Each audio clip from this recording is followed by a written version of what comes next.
You're watching Poindexter Lounge for the Unity. You're watching Poindexter Lounge. You already know.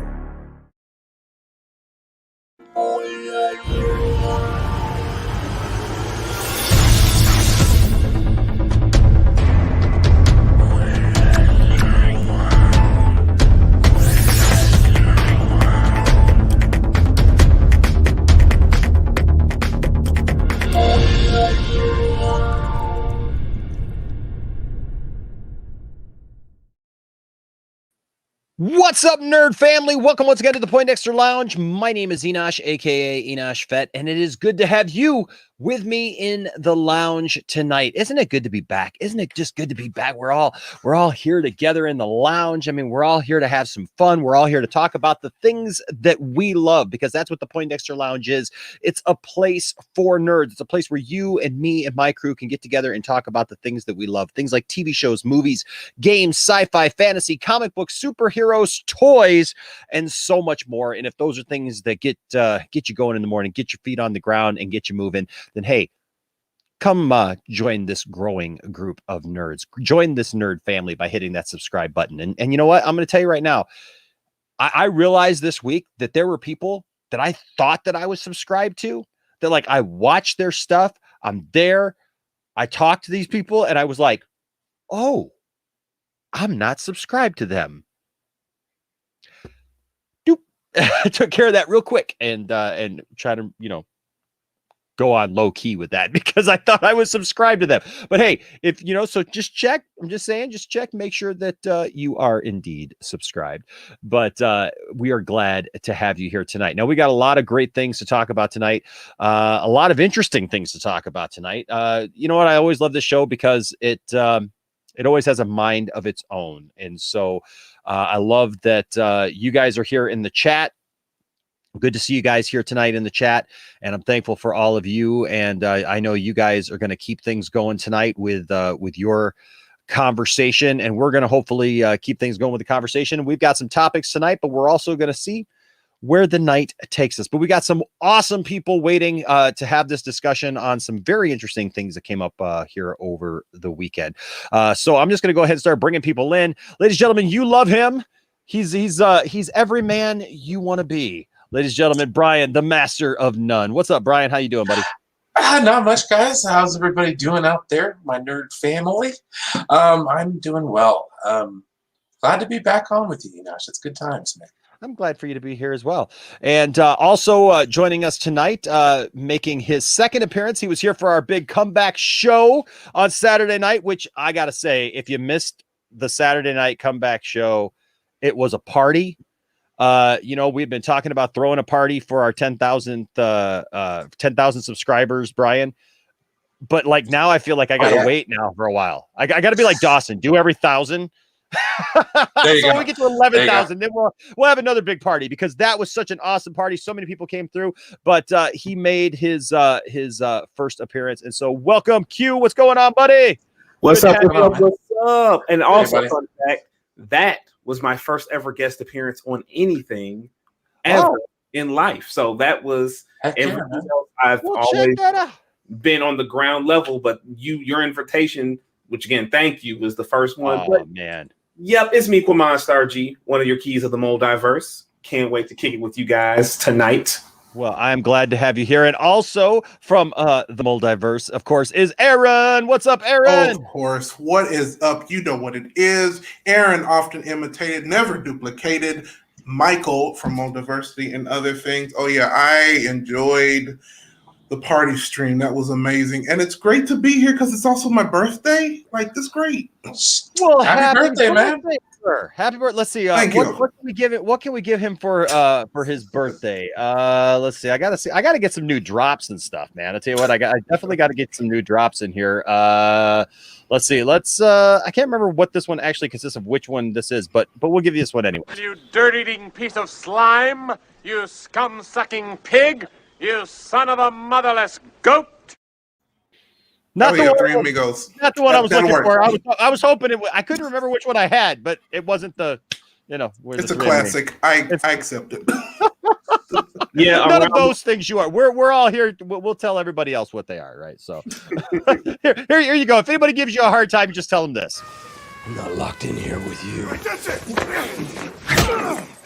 You're locked in here with me. Heck yeah. And Yes. also joining us, ladies and gentlemen, from Parts Unknown, Mr. Matt Jarbo. What's up, Jarbo? I'm alive. Right. There we go. That sounds about right. I was really surprised that. Oh, I thought it was like cutting me off. No. StreamYard. You never know. Never know what it's going to cut you. You never know. Right? It's going to cut you like you owe it money. Right. Or like one of Aaron's baby mama. Uh-oh. Oh. Wait, which one? When? Oh! Wrong stream. Oh, Yeah. Do I look like Maury Povich to you? Oh, man. I'll tell you, you know what I realized? Wilco's. Oh, my God. I take that. You know. I can see Maury Povich. Yeah, I'll have The to Maury cover. Povich show. The Maury Povich show is one of those shows. It's just like what was not CSI, but Law and Order. Remember Law and Order? Where it's like you would literally watch the first 5 to 10 seconds of Law and Order, and you had to watch the whole freaking hour of Law and Order because it would suck you in. That's what Maury Povich is, man. You watch that first couple minutes and they're like, is this the dad? These two people have been sleeping together for 5 years, but this is Jim.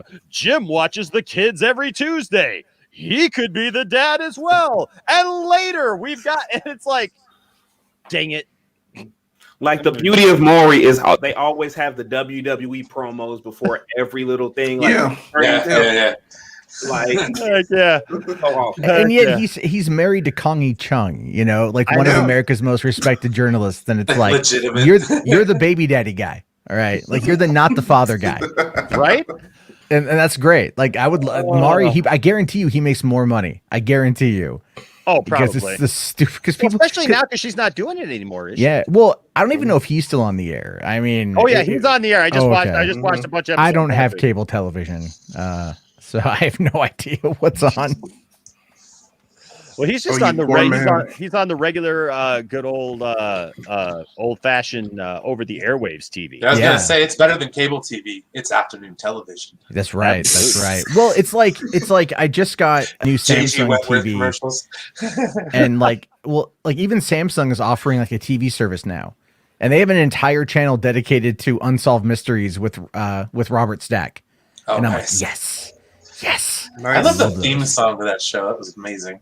Well, yeah, that's when they did the reboot on Netflix, Yep. and it was like, do you want to skip the introduction? I'm like, not in your life, bitch. Right. Play that shit. I love that track. That's a great song. But anyway, yeah, not too much else going on with me. Just here. I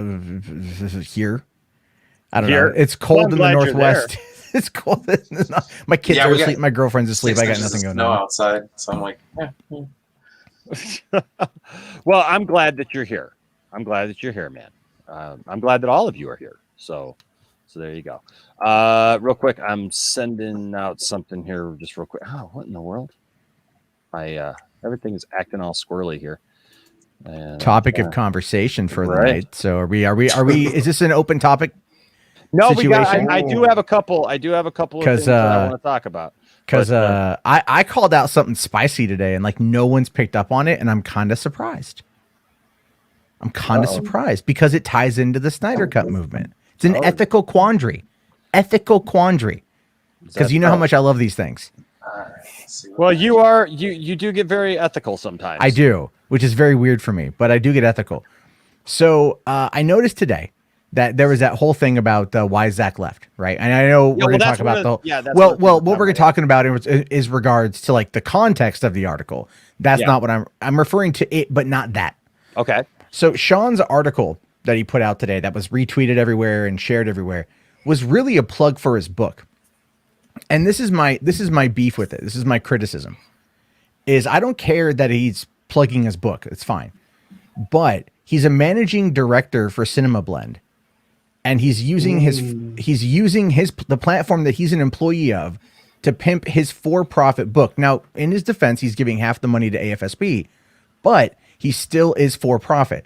And I'm like looking at this going, man, this is like a massive conflict of interest because he's quote mining Zack. That's the pretense of the article is the quote, right? That's the pretense of the article. But buried within it, 2 or 3 times is a link to pre-order his book. And I'm like, dude, that's a bit conflicty. That's a bit conflicty. Maybe like have someone else interview you for Cinema Blend and make that like, you can still say you work there, but they're the ones handling the article. Then you can have that disclosure, right? You can have that whole thing.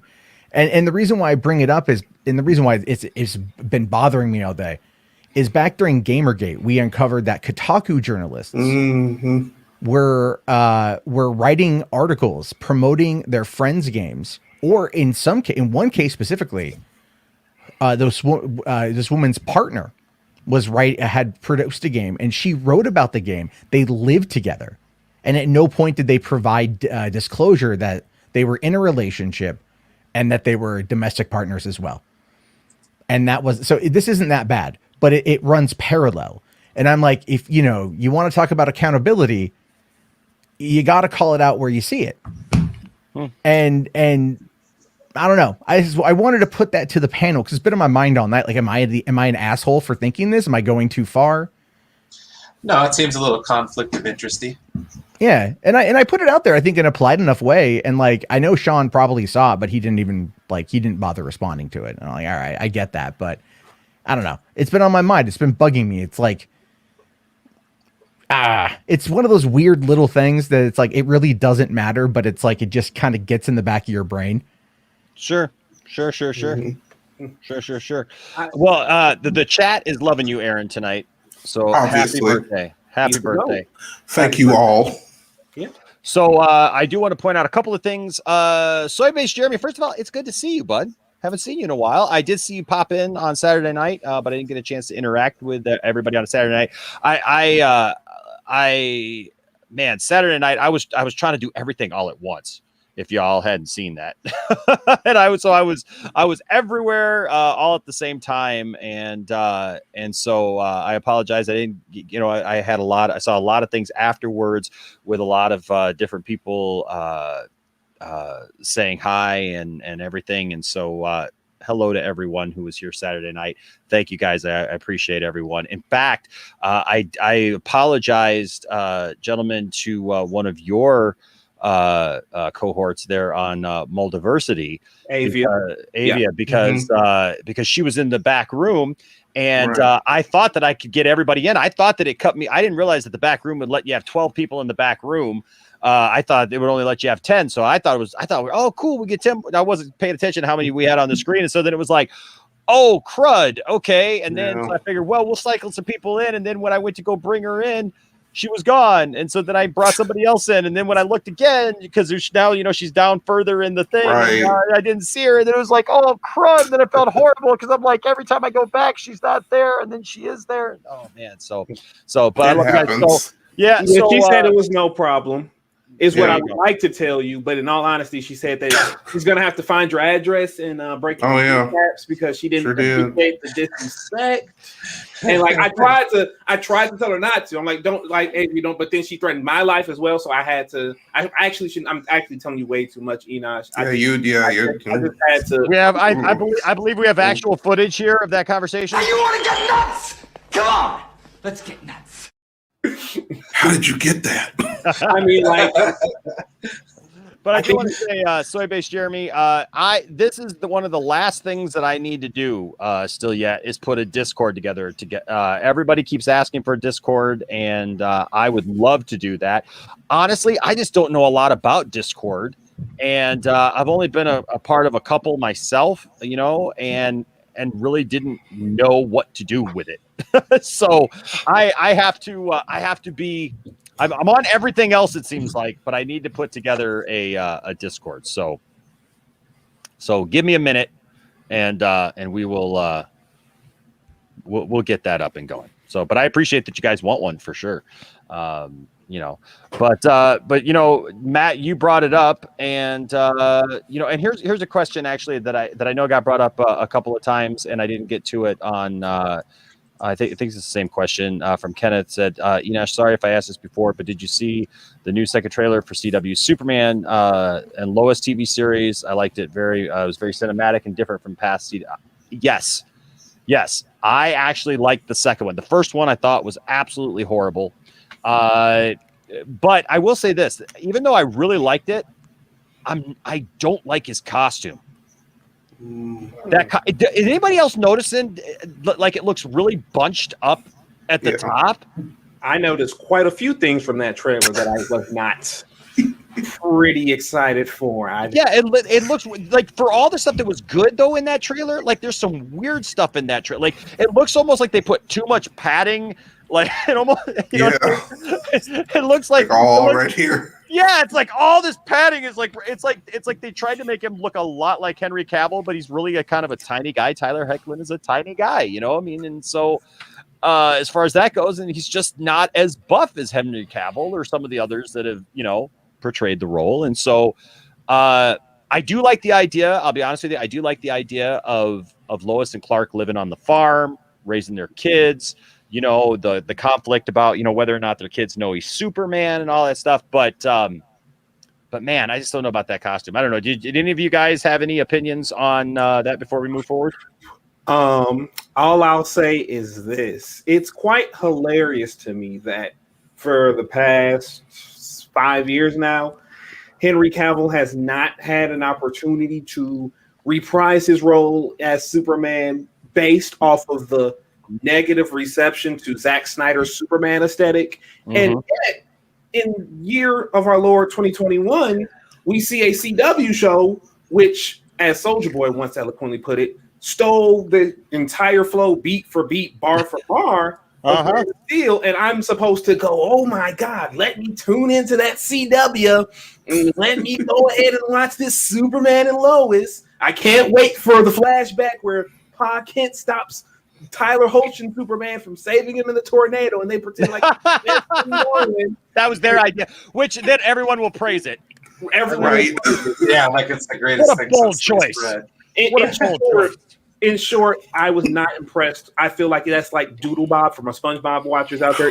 It's the Doodle Bob equivalent to Man of Steel. It's literally like he bobble like in Man of Steel and SpongeBob. It's like it's that. It's like that to me. Like you pulled the Doodle Bop on it, man. It is. I mean, he's not wrong. He's not wrong. Doodle Bop, yeah.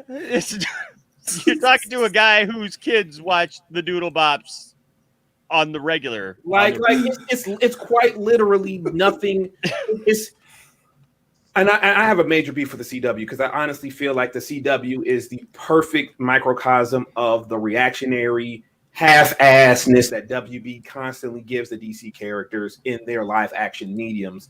And from the inception of the Arrowverse to what we have now is you can just see that there is no soul to it. It's literally how can we get ratings in the least amount of effort possible, and literally spending all of this time not trying to follow up on what Zack and Henry created in Man of Steel, and yet literally giving the aesthetic, the way stuff is shot. Even that you mentioned how the suit is supposed to put you in the mind of Henry Cavill. They want to take aspects of that to try to bring in the DCEU fan base that they always try to kick to the curb so they can give numbers to the show that's more or less going to devolve into a bunch of nonsense. And as we know, because Nadria Tucker, she was interviewed by our Multiversity's Jonita Davis, love you, and brought up how there was a lot of pushback to actually make the show diverse. It's just another example of CW DC shows trying to sell their fan base a bill of goods and send them on a long boat ride to China with no real substance to it. And I'm not impressed. I'm not interested. I'm going to do like I've done with the past, whatever amount CW shows that's not named Black Lightning and not pay it any attention and just keep it pushing. Because let me for all our viewers out there, this is Q holding back. So I just want you to understand that. So, hey, you know what? Look, a couple of things. So, Joe Davis, what's up, Joe? Chimed in and said, Tyler is short and skinny. The suit did look like he was wearing a hand-me-down version of Cavill suit. It didn't look like it fit him properly. is my problem. And it looked like they tried to over pad it up in the chest area. It was all up in this chest area like this, and it looked too much to me. And yes, Kenneth, Tyler is 6'1", I'm 6'1", but I'm going to point out something else to you. And that is, who's the gentleman? I know the Four Nerds had him on, who was the stunt double for Henry Cavill. I just can't think of his name right now. Or not Henry Cavill. I'm sorry, not Henry Cavill. Ben Affleck as Batman. And the Four Nerds have had him on a couple of times. And I'm sorry, I'm just not. I'm having a brain fart with it. But he's 6'1" as well. And he talks about it. And so this is interesting because years ago, before all this, he was in this Star Wars Scene 38. I don't know if you've seen that, where it recreates the battle between Vader and old Obi-Wan. And it's, a lot of production and stuff. And I remember because he plays Darth Vader in that. And he actually commented on our reaction video to it because my kids mentioned it. And I mentioned it because there's one scene where Darth Vader kind of gets pushed back and he's walking forward. And you can tell that he's not the right size. You know what I mean? Like you could tell. And he's 6'1", which is not short. But when you have certain characters that are, it can be noticeable.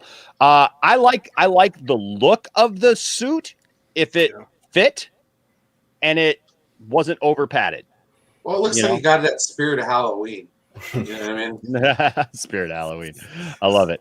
But yeah, I'm hoping the best. Yeah, Richard Citrone. That's right, Richard Citrone. Yep. Who's done some great things, man. But he kind of jokes. He's like, "Oh, you calling me short?" Like in our comment section and stuff. And it's like, "Oh no, we weren't trying to call you short. It was just a noticeable thing because obviously David Prowse. I think he was like 6'7" or something like that. He was a big dude. He was a big dude, so it's like when you have somebody that large, you could try to shoot him from different angles and everything. But when you do certain things, like I probably shouldn't be playing Superman either for probably a lot of different reasons, but beyond that. But, Matt, you brought it up, and it is one of the things that we were talking about tonight because some information came out. Some very interesting information came out today. Wait, can I quickly give my hot take on that trailer? Yeah, give your hot take on the trailer. It looks like I had the joke. Damn it. It looks like David Goyer is trying to copy Zack Snyder. Oh, yeah. Is how because I just watched the trailer where you guys were talking because I hadn't watched it yet. Oh, okay. And I'm like watching it. I'm like, this looks like this. Is this Man of Steel? But the cheap Chinese knockoff edition? Like, what are we looking at here? And and then I'm like, oh my God, yeah. Is it just okay? So CW is canceled Arrow. They're not reviving it. They're not doing the Green Arrow and the whatever the hell the other ones were. Mm-hmm. They're canceling Black Lightning. They're canceling Supergirl. So it's Flash, Legends, and now Superman and Lois. Is that it? Is that what's happening with CW right now? So they got Flash. They've got Superman and Lois. They've got what else is there? I think Legends, because I know Supergirl's ending this season, and so is Black Lightning. Yep. So it's like they're just killing off half of their shows. I just feel like they're gonna. Yeah, I don't know why they're even doing Batwoman. Batwoman's still there. Oh yeah. Well, yeah. Okay. Yeah, it's a show. Yeah, I'll be honest with you, man. Well, for a lot of different reasons, I tried to give Batwoman another look. This week with my wife because my family loves Batwoman. I've kind of had there's parts of it that I like and there's parts of it that I don't like, and I think the problem that I have with Batwoman at this point was the way in which they had to go about changing the actress out as quick as they had to do it, because they didn't really build much time in there for much explanation. You know what I mean? It's kind of like when it's kind of like when Phil Hartman. Yeah, I don't have a problem with them changing the actress. It's just kind of some of these shows weird. Like that. Yeah. It's remember News Radio? Do you remember News Radio when Phil Hartman died and he died between seasons? And so they just quickly replaced him with John Lovitz. Yeah. And it was just a jarring. I mean, I love John Lovitz, but it was just a jarring experience as a fan. Yeah. You know. So I don't know like how they got rid of Kate Kane. Did she die? I don't know. I don't watch the show. Kind of. Well, I doubt that there was a plane crash. We'll just another one. Yes, there was a plane crash, and the new Batwoman saw the plane crash, and ran over to help with the plane crash. And I guess that's why I don't know. I got to pay more attention to it, but it felt really weird. But the thing is like we didn't see Kate. Yeah, we didn't see her. We saw her Batwoman costume because her Batwoman costume survived the plane crash. And so is she on some island somewhere in the South Pacific? I training with Deathstroke? Is that where she's at right now? Because I just feel like we've seen this plot line before. Yeah, I think that they wanted to get, obviously they had to get rid of her. Thank you, Meg. Yes. They had to get rid of her, but and then there is Stargirl too, which I liked. I liked Stargirl. I didn't hate Stargirl. I thought it was it was actually a kind of a wholesome show. It was a little weird because it was a bunch of kids, but it wasn't as bad as look. I wanted to hate it because it's Jeff Johns, but. But I couldn't just hate it, just to hate it. But I agree with this. Black Lightning is probably one of the best of them all. It is. It really is. And imagine my disappointment that the best of the show that stars the predominantly black cast gets the axe when you got Arrow stinking up the joint for 7 seasons. Flash is continuing to stink up the joint. So inconsistent with the Flash, and I love the Flash. I love the Flash, but it's so inconsistent. It's either good or it's horrible. Like, and going like with Batwoman, I'm gonna cheer for I'm not gonna watch the show as shitty as it's gonna sound. I'm not gonna watch the show because I don't support CW because CW for a litany of reasons are just so just a bunch of assholes. So I don't feel comfortable supporting it. But I'm gonna cheer for this Batwoman because she is a black woman, and this is an awesome opportunity. I do hate that it had to come down to Ruby Rose not wanting to do the role for linear reasons and whatnot, because having a lesbian Jewish woman character, that's equally important. And you need that representation like you need the black women representation. Mm-hmm. And since CW are always awful on making sure all parties are represented of minorities and marginalized groups, they always like to pit the marginalized against the marginalized and, shrug their shoulders when people start getting harassed and getting ran off of social media like, oh, that's just the fan base. I'm looking at you, Felicity and, Laurel Lance, which could be equally avoided. I don't know how the fuck you go from, oh, we organically built this character people like. Let's directly pit her against the character everyone knows and like. And then when the show ends, we're going to say Black Canary was never popular, so it was justified. But I digress. Yeah. I feel like I want Black Batwoman to be in the DCEU so I can support it and know that it has an upward trajectory and not just mole in the CW where it's going to be hampered by shitty writing. Look, wasted time. I think it's like all of it, right? So like we're DC fans, so we want DC properties to succeed, right? Mm-hmm. But when you look at the quality of, no matter who is represented in a given show or a movie, if the movie sucks or the TV show sucks, it doesn't do anybody any good. Yeah. It doesn't do any good to give representation to the marginalized if you put them in something that sucks. Right, takes that goodwill and throws it out the window.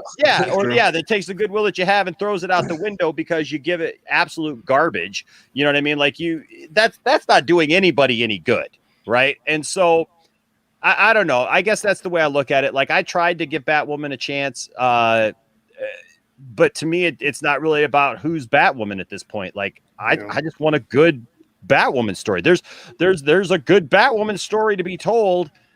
My family kind of liked it. I didn't. You know what I mean? Like my love affair, I used to be really in love with the CW shows, and it just seems like I can't keep going back there. It just, like I still go to the Flash. The Flash has been my go-to. And obviously Black Lightning has been consistently really, really good. You know, and the thing is like I don't know where the ratings are for Black Lightning, but I mean everybody who watches Black Lightning says Black Lightning is great. So is it weird though that like I'm after last year with all the protests, like they're canceling the show now? I just feel like I wouldn't use. Well, I think that's very on brand though. I think that is true. Word. I wouldn't use a word that starts with a W. I would use a word that starts with an R and ends with a T and has ACIS in between. But you know, I would say that because that's a weird way to spell Jeff Johns. That's a really weird way. They are synonyms. I'm sorry. I meant Walter Hamada. My bad. Or Greg Berlanti. I mean, in this case. Yeah. Well, I mean, that's the thing is like, well, here's the thing though. Like, if we're going to go down that path of the conversation, Berlanti is openly gay. He could use that as a defense because you know what I mean. It's like this is where you get into like again pitting marginalized against marginalized.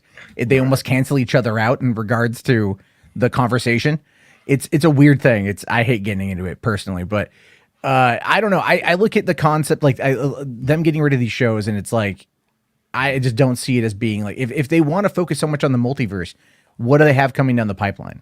You know, like why not merge? You know, with like Legends of Tomorrow, they were originally going to have like they had this with Wentworth Miller and John Barrowman, right?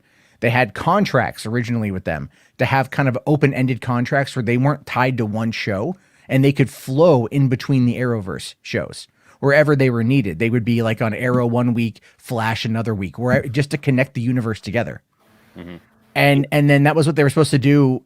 And then they just got rid of it for some reason. I don't know why, because that was a cool concept. I was like, oh, that's something Marvel isn't doing. You know, like not in this kind of smaller scale perspective.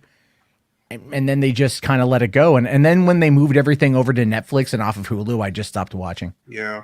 I think they like the idea of the multiverse, but it's so, you know, it's such a big idea and a huge concept. It's too intimidating for most of these writers. And it's nice to say, but you know, we're not really getting a multiverse. It's all throwing it's throwing the kitchen sink at the wall and hoping that it sticks. Is all it really boils down to. It's because I don't look. You cannot look at how Warner Brothers and CW have structured their DC cinematic stuff or their DC content, and then look at what them saying about the multiverse and go, this is gonna work. This is, and I said this earlier today. I think I'm like they're doing this to avoid literally any accountability for the consistent blundering with these characters. Yes, that's all it is. I couldn't agree more. It honestly feels like that because you like even I got my brother and a cousin. They like aspects of CW stuff, but when you look at it from a macro sense, the CW DC shows have accumulated so much bad blood and ill will that there is no way in hell you're gonna sell me that I want to see these motherfuckers come in. Excuse my language if that's the, but you know I want to see these people come in and Ben Affleck, Henry Cavill, Gal, Jason, Ray, you guys get pushed to the side because I want to see, you know, Grant Gustin on the big screen. And I want to see, you know, Katie Lotz and the Legends on the big screen. And, you know, whatever you guys are doing, whether it's Zack or Patty or James or whoever, you can be a nice little Easter egg, but this is what I want to see. No, I don't want to see this shit on the big screen, especially when it's going to have the majority of the people who write the shit on the television screen. You know, right. I'm not going to sit here and lie to you guys. I love multiverse stuff and the concept of these different iterations meeting and, you know, the in jokes and taking the situation that they're presented with seriously. But the problem is I actually have to like the different iterations for it to work. Like Into the Spider-Verse is like literally like my favorite superhero movie of all time. I love DC and all that stuff, but I feel like Into the Spider-Verse shows that how to do it properly because every single character they introduce is done so where it's, you know, you get the general gist of it and they get enough dialogue where they don't overstay their welcome and you like it. Mm-hmm. And I feel like if Warner Brothers and DC are really doing the multiverse, which honestly at this point I just feel like it's a bunch of bullshit that they want to say to stop you from thinking about anything about Snyder or anything that he's trying to do or thought about doing. But if they want to do the multiverse, you know, it's nice to bring in 80 million Batmans, but then what do you have about that? What other versions of these characters that you have that resonated with a large amount of people? Unfortunately, Brandon Routh's Superman is not that. I know people like Superman Returns and liked his return during the Crisis on Infinite Earths, but generally speaking, people don't resonate with Brandon Routh, so he's out. Christian Bale, too big of a superstar of a film, too much of. And he's in Marvel now, now. So he's not coming back to be Batman in any large scale capacity. So that's done. Linda Carter. Okay, that's probably the only mainline previous actor for a character that you can get, and that's about it. Ryan Reynolds, he can tease all day, but as soon as Feige cuts him that Deadpool 3 check and put that R next to it, it's a wrap. So there isn't any of, and then what they're going to do, go to the same well with the animated series and keep bringing them back in, even though people want them to be in their animated universe and not necessarily try to cross over into live action. And even then, you're still limiting yourself to what you can do. So for me, this whole multiverse is very half-assed and sounds good on paper, but in any sort of execution, if you're trying to put this in front of whatever has come before, whether that's restoring the Snyderverse or, just taking the pieces that are now here and trying to go, I feel like that is destined to fail, especially whenever Feige says the X-Men are coming to the MCU, because then nobody's going to give a shit about a multiverse because the X-Men are in the MCU and that's what game over for 20 years. So I feel like Warner Brothers just needs to suck it up and just stop with this multiverse nonsense, because it's very clear that they do not know what the fuck they're doing and they're just saying a lot of buzzword to get. Well, and that's the thing for me is so I'll be honest with you. I freaked out when Ezra Miller showed up on The Flash during Crisis on Infinite Earths, and it look, that's well documented here on the channel. And I think Kenneth, I think that there's definitely room to enjoy both. My frustration is the consistency. And sometimes the lack of understanding for the characters that they are portraying. For example, even before Supergirl joined the CW, proper, the first season of Supergirl was great. I loved the first season of Supergirl. It was awesome. It was everything I needed to be. And then the end of the season came to a crashing halt when it went off the rails. Like they literally have these Kryptonians being released. Okay, they have this whole storyline where there's Kryptonians from a Kryptonian prison that's brought to Earth. Spoilers, I guess, for season 1 of Supergirl. But there's this Kryptonian jail that's set free. So all these Kryptonians are on Earth. First of all, if there's that many Kryptonians on Earth, it wouldn't take but a day, and the whole thing would have gone to hell. I mean, let's be honest. But okay, suspend my disbelief. So then they write themselves into a situation where Supergirl literally just started her journey as Supergirl. This is her first season. This is her first time being Supergirl. And Superman not once through the entire season, and he wasn't off planet the entire season. Superman's not interested at all in the fact that there's a prison full of Kryptonians. Like, what? Okay, and so then he has to go off planet, and they explain that, and so she's the only one there to deal with it. Fine. But then they make this statement that all of the people within her city are being mind controlled by Non, which, if I have to remind you, if you remember Superman the movie and Superman 2, Non is the guy with the beard. There's Zod, Ursa, and Non is the guy with the beard who basically can't think for himself. But on the TV show, he's this blonde-haired guy who speaks very eloquently, and he's part of the mind control. And you watch all these people as they're being mind controlled and you watch them march single file as they're heading to wherever they're being grouped together. Then off in the distance, you see Superman. Now, this was before they hired Tyler Hoechlin. This was before that they knew Superman was going to be a part of it. And I keep hearing, but Enosh, it's Supergirl. Obviously, Superman, it can't be this. Come in and save the day. Fine. Don't write Superman into it then. Because when you write Superman into it and you see this little dot of a superhero guy flying in, and he flies in and you think he's going to come all the way to the building that they're in, and he stops and he goes down and he hovers down to the street and he starts walking in unison with everybody else. Mind controlled. And I was like, wait, what? They said that Kryptonians couldn't be mind controlled, that it was just humans. And they literally explain it by saying that he watched too much Sesame Street.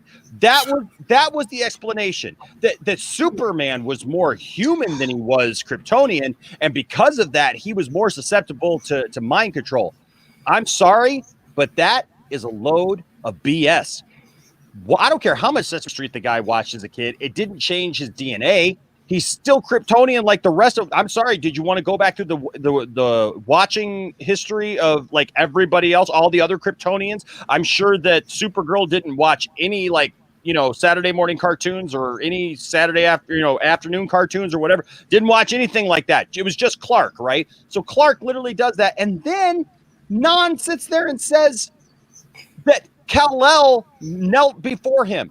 Heck no. If Kal-El doesn't kneel before Zod, he sure ain't kneeling before Non. And then the way that they get everybody together is they broadcast the S-Shield on television because it means hope and it breaks the mind wipe. I was like, I literally wanted to throw a shoe at my TV. And I said, my wife was like, yeah, but, and I'm like, no, hun, look, I've loved the entire season. Why can't they get this right?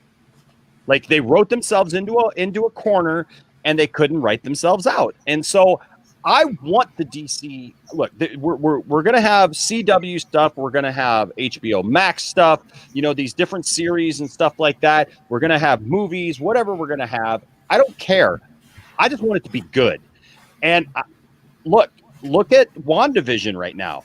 WandaVision, I'm sorry, but like, you look at the quality of the show of WandaVision, even with it being silly right now and cheesy and stuff for those first couple episodes, but then when they brought it around here at the end of this last episode where the lady gets thrown out of the bubble and then all of a sudden, the seriousness kicked in and you're like, oh crap, that looked much better than anything I've seen so far on the CW. So that's my take on it. I just want it to be good. I want the writing to be good. I want it to be done well because it's characters that I love. Yes. Yeah. It always comes across like a bad sci-fi movie, like straight to sci-fi. Transmorphers. Yeah.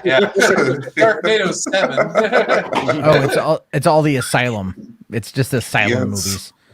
I agree. I think it's like, WandaVision, I was a little bit skeptical about how Marvel, how they would make it work, Me too. And then I watched it and I love it. I love it so much because it just reminds me of when I was a kid watching all Nick at Night and stuff. And then just having it tie into this larger MCU world that's tying into this expanding, I guess you could say, multiverse or cosmic situation or whatever the hell's going to be happening. And it's just handled in a way where it's like Feige he gets it. He just gets it. He understands how to give you something but new, and to present it in a way that's going to be compelling and different right now. And that's cool. And then you look at, you look at the Warner Brothers stuff and it's just like, another one. Okay. I don't know. I might watch Superman and Lois.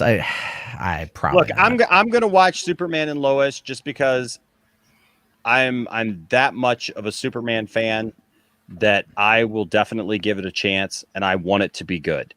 But that being said, also I watched Supergirl for that same reason because I love the Super family. And after the third season, I was like, I can't. I checked out as much as I love it and want to. I will give them this. Brandon Routh. I feel that they did better by Brandon Routh than all of Superman Returns on Crisis on Infinite Earths, and then they took it all away. They literally gave him the best thing, made him look more like Superman than Tyler ever hoped to look like Superman since his inception, at least. Made him look strong, it was a little weird. Was it a little weird to anybody else? And I hate to be talking about something that's over a year old, but was it a little bit weird to anybody else that like we talk about Snyder's movies all the time? That's true. That's true.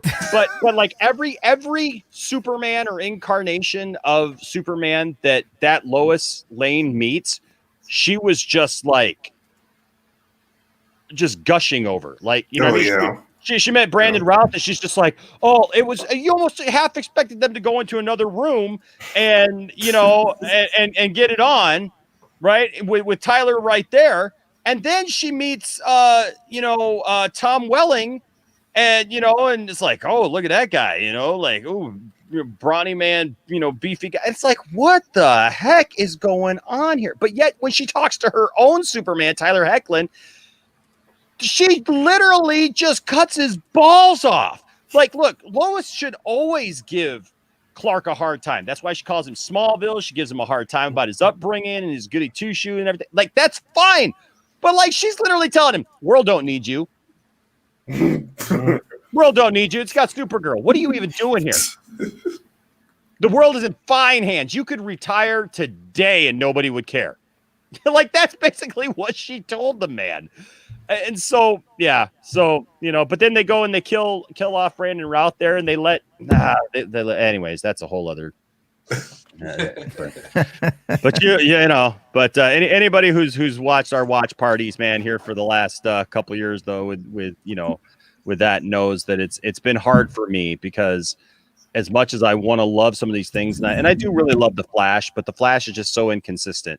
It's got a great cast, and when they do it well, they do it really well, and then when they do it bad, it's really bad. But that being said, today some information did come out regarding Justice League and why Zack left. Now, you know, a lot of us have speculated over, you know, the last few years as to what exactly it meant for for Zack when he did leave.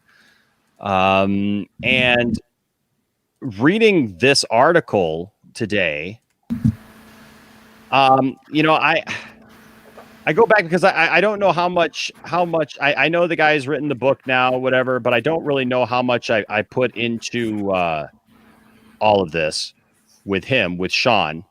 I just don't really know Sean, you know, but this talking about why Zack left, that Zack was at a place where this is understandable to me. That Zack was in a place where, you know, his family had been just absolutely decimated, you know, by the loss of his daughter, you know, that he wanted to walk away from the production, and he just did not have the strength, because he wanted proper time to grieve with his family, but also have the ability to return and finish his work. But they didn't want to let him do that. And then here he says, I was just kind of done with it. I was in the place of knowing my family needs me more than this BS. And I just need to honor them and do the best I can to heal that world. I had no energy to fight the studio and fight for the movie. Literally zero energy for that. I really think that's the main thing. I think there's a different world where I stayed and kind of tried. And I'm sure I could have, because every movie is a fight, right? He says, I was used to that, but I just did not have the energy. There was no fight in me.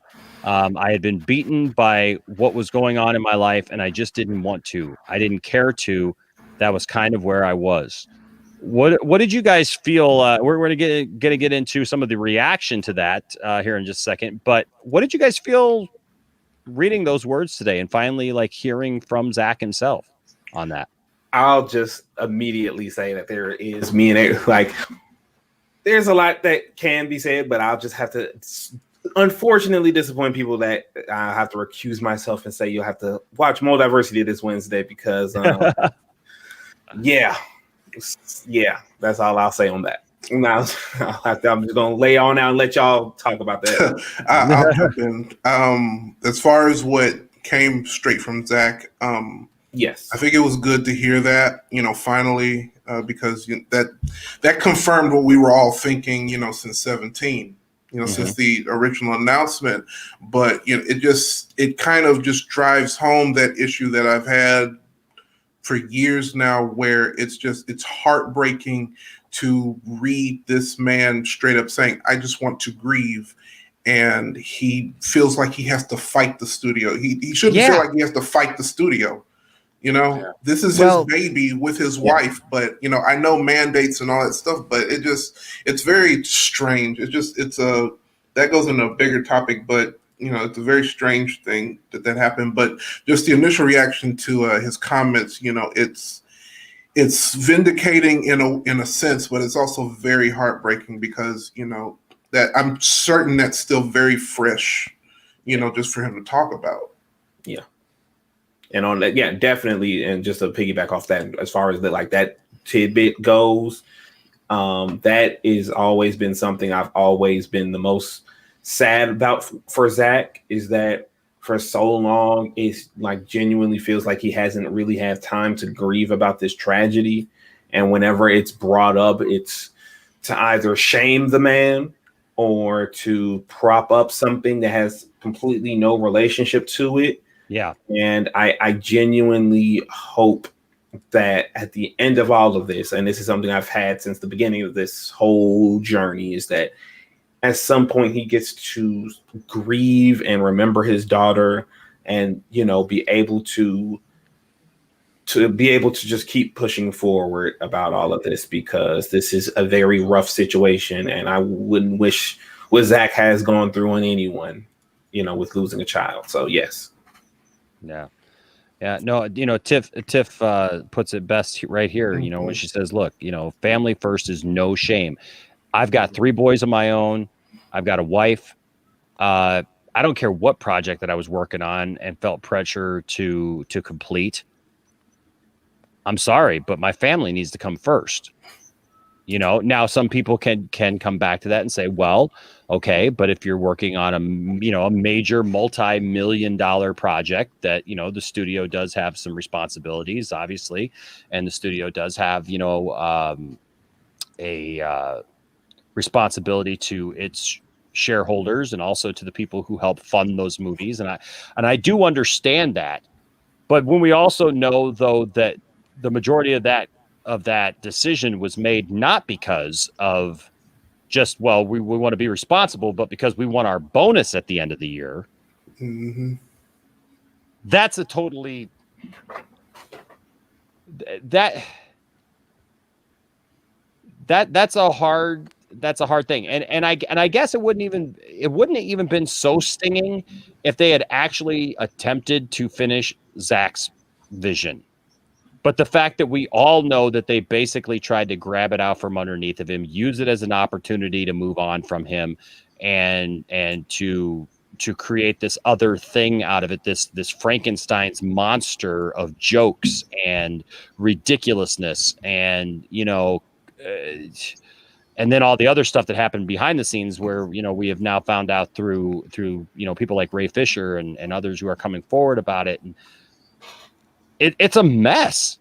It's an absolute mess.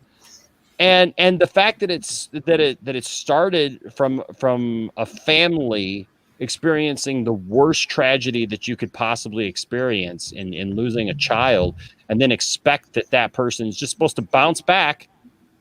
Hey, you just bounce back and get back to work, okay? Yeah, shake it off, move on. And then to try to fault him for it, like Tiffany said there, family first. I don't see any shame in that, and I understand. Zack has had to fight for his vision on many different things. He's still fighting for his vision, for God's sake. We've heard talk even this week that he is still fighting to keep his vision intact, even for the Snyder cut, because of stuff possibly that Hamada and others want him to change about this film, even because he has certain characters in it that they want to use in other things, and they feel like, well, it may not be a one and done, that they may end up having to do more with it. And so for every time I hear that Warner Brothers is the studio, for creators and for directors and for their vision and all this stuff. It's a load of crock. It's show me the proof. Right. Mm-hmm.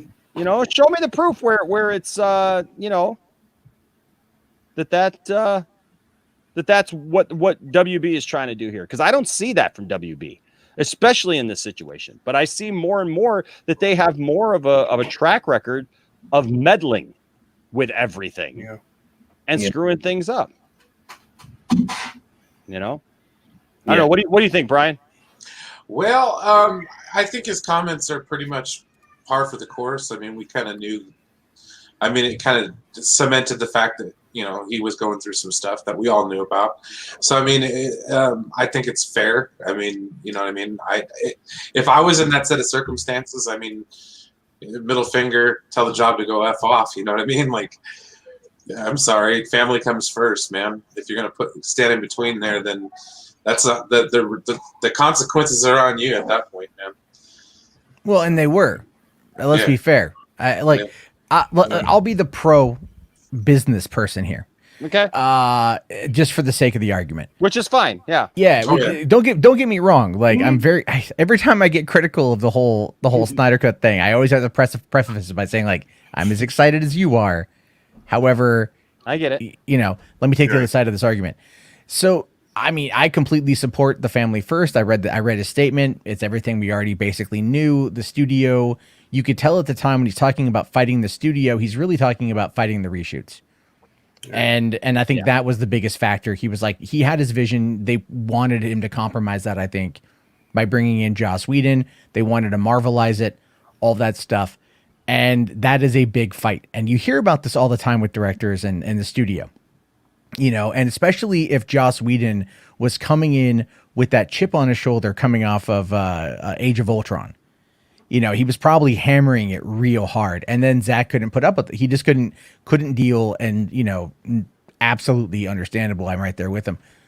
But, you know, when you think about it like this, from the business side of things, it's not just that bonus, by the way. Okay. I know everyone likes to bring up the bonus, and that is a scummy thing. But have you been to Walmart recently? Have you seen the Top Gun Maverick shirts that are there? Have you seen the different promotional materials for Top Gun Maverick that came out last month? Yeah. Right. Or even at the end of summer, you had a Wonder Woman 84, displays at Walmart. The movie was nowhere near coming out, but those displays were there because they have all the merchandising. It's a global rollout. They have to do all of these things to market and distribute this film. And it's not just a single, you know, person or a small group of people. It is a global thing. So I get why they did what they did. They thought they could make it work. And I'm telling you this right now. I think they knew that it was shit. I think they knew that it was shit because that was Tushihara came out, was like, just make it 2 hours. Get an extra runtime in. Well, no, they did. He was like hard limit 2 hours. Yep. And like, who the hell could make if you have to take 5 hours for like a solid Marvel Endgame, right? For Infinity War and Endgame, 5 hour long, and it still feels kind of short. You know, it's like, no, Justice League needs to be longer, you bastards. Yes. So he put that hard limit on there, and I think that's because they knew what they had. These studios always know what they have. You know, they just hope that the audience won't realize it. You know, it's like with Joker, they knew they had something special, despite the studio trying to interfere, and it paid off. With Wonder Woman, the movie, I think they knew what they had. They knew the plot holes. They knew what people were going to say. And you know, and I have a kind of, not, I don't know if I'd say massive experience, but this one little moment. So back in 2012, I was brought on when I was living in LA to be a viral marketing manager. For you guys ever hear of that movie called Devil's Pass? It was Rennie Harlan directed it, point of view, found footage, sequel to The Outlaw Pass. Okay, so that movie, I was brought in right at the beginning of filming to work on the viral marketing for that movie, and it was literally all me, right? It was literally all me. It was just all my ideas. And so when they shot the movie in June of that year, they shot it. They had the first edit together, and they were excited to show it to me. They were like, "Come out to the office." They put me in their boardroom by myself, lowered the blinds, nice TV, and I watched this movie, and I made the mistake of telling them what I really thought, which is never something you want to do in LA. But I laid out every point. I laid out every point that was wrong with the film. I'm like, this does not feel like a point of view found footage. Like this is, it was bad. If you've seen the movie, it's not great. Is that the one with the chick and the devil baby? No. That's the one where they go to the University of Oregon students do a point of view found footage documentary. They go to Russia trying to retrace the Dyatlov Pass incident from 1959. It's and then they uncover, there's a whole bunch. It's a weird conspiracy. You should go look it up. It's really cool. But because the real life conspiracy, not the movie. And, but anyway, I told them how I felt about the movie. And then the next day they fired me. Oh shit. Right. Like they fired me. And I still on like my old hard drive have all of the behind the scenes footage that they shot. They gave me a hard drive with literally all of their footage, to like cut together promos and stuff, or to cut together like, a Blair Witch style approach to this movie. Mm-hmm. And it's kind of like that, where if like they know what they have, and when they realized what they had and they couldn't go back and reshoot, because what I watched originally and what they put out are very similar, very similar movies. And so I'm like, look, man, they knew what they had, so they didn't try. They might hope that it finds an audience somewhere, but they didn't try. And when it comes to Justice League, to bring it all back around, they just didn't try with that. They just let it go. I mean, the fact that Thor Ragnarok came out 2 weeks prior and blew it the fuck out the water, when no one was really anticipating Thor Ragnarok to be good, because The Dark World was considered one of Marvel's lower raking films, right? Yeah. And then Justice League, it just, they screwed it all up, and that's got to probably hurt Zack even more, because DGA put him as the director, right? Yeah. And if you know Zack's line of work, you can tell what shots are his, right? You can tell. And watching that movie, I'm like, that's Zack. That's not Zack. So they left the whole thing to die, and to die on the vine. And they probably thought they'll just reboot with Aquaman a year later, and hope that one does well. And I mean, $1 billion. They probably were ecstatic as hell over that thing. I think, not disagreeing with your overall, because I know. Yeah, sorry, I ramble. So. Oh no problem. I ramble. Ask Aaron. I ramble a lot. But with not just because I know you were playing devil's advocate in this one, so I know you're not saying you agree with those points. But my counter to the concept of Warner Brothers looking at as a business decision is that it was a fucking bad business decision. Oh, absolutely, absolutely.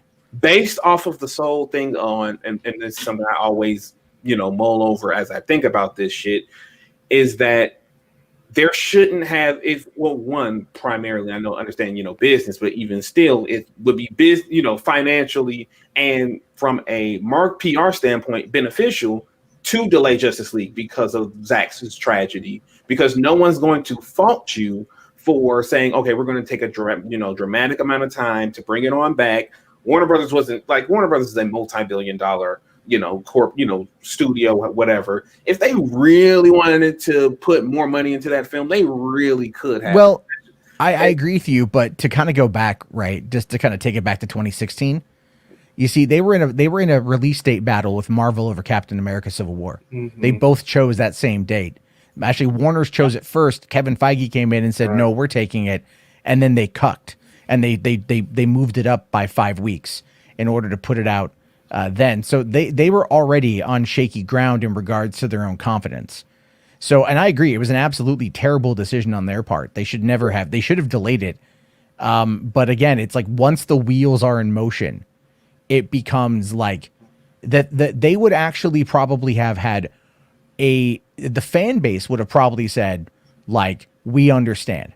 Their shareholders would not understand. Their shareholders would be like, why isn't this movie coming out? You have quarterly reports, and then that spells trouble for the business. Doing the write down on Justice League would allow them to kind of to limp away, but still kind of save some dignity, and then come back then later on and with more movies. It's right. just I get that aspect of it, but with going off of the you said that they knew it was going to be shitty. Yeah. Well, I feel like knowing all of the Frankenstein parts you would have to cobble together to try to get this film out at the desired release date, because you're just throwing all the fucking shit that Zack essentially did to try to cobble this because you want to save face with the bloggers who really didn't like the shit no matter what you did. I feel like, the shareholders probably, and if not outright said that shit, but I feel like that should have been Warner Brothers. Okay, what can we put out in the interim that can make this back on the back end, instead of knowing full well what they were producing was going to cost them an absurd amount of money for no reason. That what they were doing was going to not look good even with the reshoots, and then expecting people to go, this is going to be the best thing ever, when they knew it was going to be some shit, and even thinking that this was going to overperform on a film that, no matter even if the previous installment was not up to snuff, it is an installment in a franchise people already are committed on. And most importantly, and I think that people oftentimes forget this factor when it comes to Thor Ragnarok. It is the third to last Marvel movie before Infinity War. So people are going to already go into that movie, and I got my brother, like I said, my brother's a huge Marvel fan. So there's been times where he's talked himself into theories and talked himself into seeing a movie. And a lot of the Marvel MCU fans do that. So it seems like I understand the literal business, but to me, doing business doesn't make sense when there's no logic. Yeah, you can do these reasons for business, but when there's no logic behind your business decision, then you might as well just fucking throw money into a bag and burn it, because you're going to get the same result no matter what. Well, I mean, if you think about it like this, though, it's like the movie, like it's a write down for the studio. At the end of the day, they get to write it off. So financially speaking, it's still not going to be as bad. So what you're talking about is goodwill with the audience versus the actual earnings on it, right? So yeah, you're right. You have a very good point there. Like, the audience clearly did not like it. It clearly had a massive drop off week after week, but they also made the same mistake with BVS. And when they put out the Ultimate Edition on home video and it did as well as it did on home video, that should have told them that there is an audience here and that to follow the plan. To, if they're going to go all full QAnon, trust the plan, right? But they somehow something. No relation, by the way. Yeah, no relation. Yeah, no relation. Yeah. I mean, like, Jeff Johns isn't a demon baby, but whatever. So I can only think like they were just going like, all right, we're going to play the long game. We're going to take the hit here. We're going to come back. But at the same time, I don't think anybody expected Aquaman to pull in $1 billion. Yeah. I just don't see it. I just don't think that was something they expected. I mean, Shazam didn't pull in anywhere near as much as that, although I think it was a better movie overall. And, I mean, Wonder Woman has been continuously losing money. That's been the headline. So that's not looking good for its legacy. And then you're looking at, like, Birds of Prey, even the start of the whole COVID thing that got hit. It still did okay. But it's like, so yeah, they've had like the one win and then they've just been in this consistent kind of downward spiral, but it's because, of like the timing of release for like Shazam coming out in between Captain Marvel and Endgame was a bad call. And they're they suck at business. That's what I want to say. They suck at doing their job. Yeah. Because they don't, the thing is too, people will always justify entertainment. We'll always justify something that we want. But they're not ever marketing it to give it to us in a way that is going to be, grand. Like, look at the Kong trailer from yesterday. Everyone lost their mind over it because it looked cool, because it actually gave us something to look at. It gave us something to get excited for. And I just don't see that coming out of like a lot of these other movies, especially some of the DC stuff. Now, the Snyder Cut trailer, hell yeah. But I don't know. I mean, like, they suck at marketing. That's my biggest complaint with Warner Brothers. I agree. Yeah. No, man, just listening to you guys, just, let's talk about this. Great conversation, for sure. And I think that's the thing is, like, I think Aquaman came out of nowhere for a lot of people, as far as how well it did, and nobody really expected, these things to happen. And like you said, their marketing has always sucked at this. The lack of commitment to their own properties, I think too. It just, the lack of, of just really getting behind it and man, it's so frustrating to see that they, and we keep going back to Zack, but it's not just Zack, you know, it's like basically if the thing doesn't print money for them right out the gate or before the movie even comes out, they act like, you know, like I've never seen any other studios like this. I mean, like, look, how many crappy movies put out by Fox, right? Mm-hmm. But yet full on, man, just hyped up like they were the greatest thing ever, and that they were just spectacular. And then we'd go to see them and we'd be like, whoa, what the heck was that, right?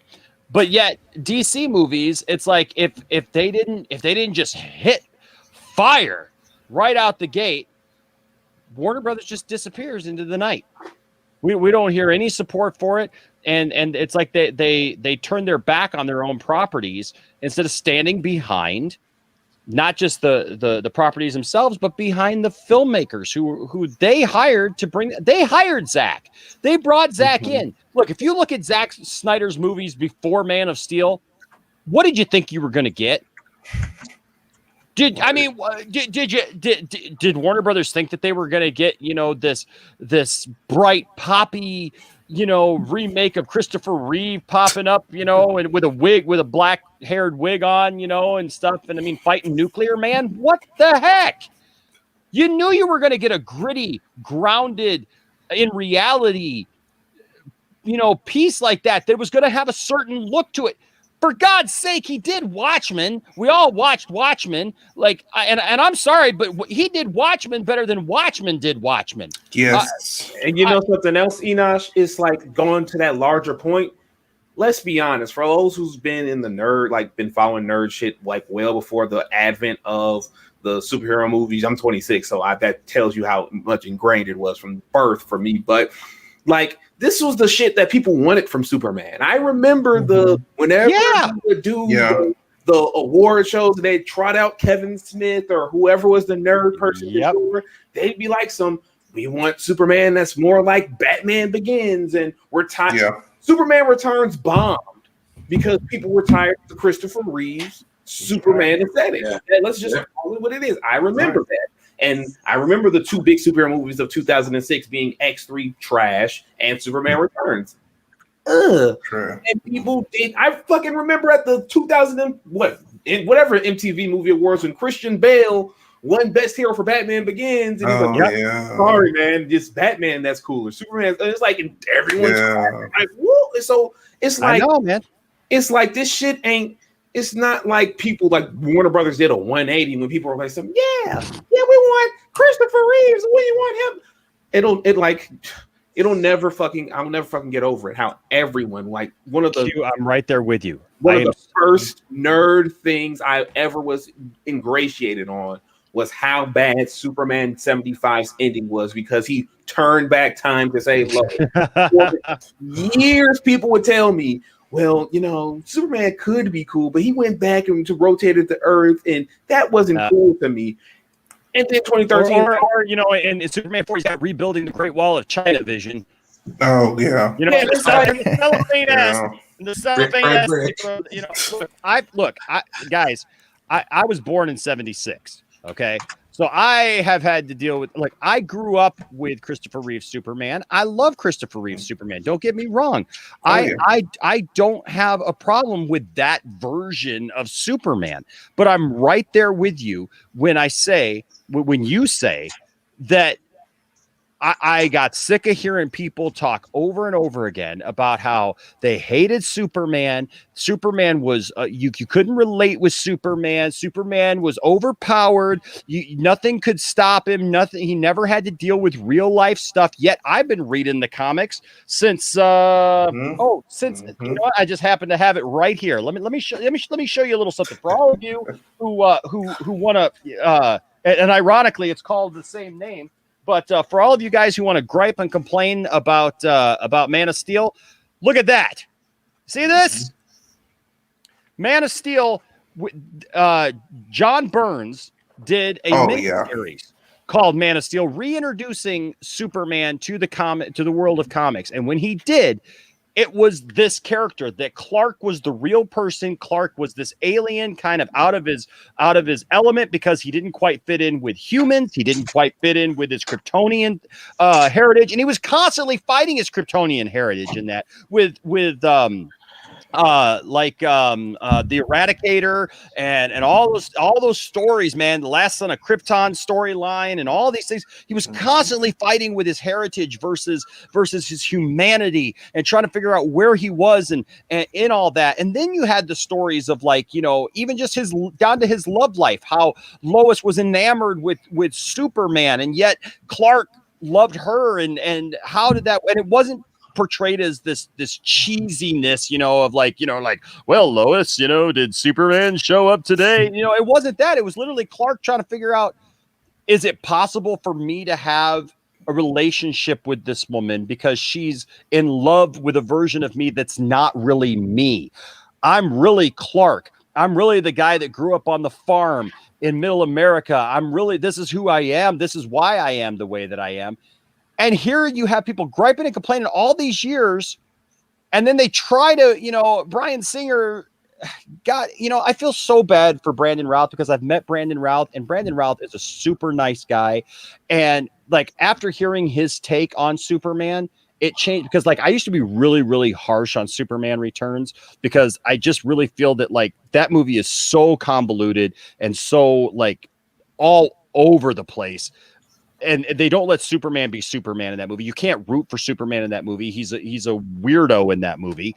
And but leading up to that, you are absolutely right, Q, because people were saying, like, we want a gritty Superman. We want a Superman that has to deal with real life issues, that has to deal with real problems. And then all of a sudden, here comes the return of Christopher Reeve-esque Superman.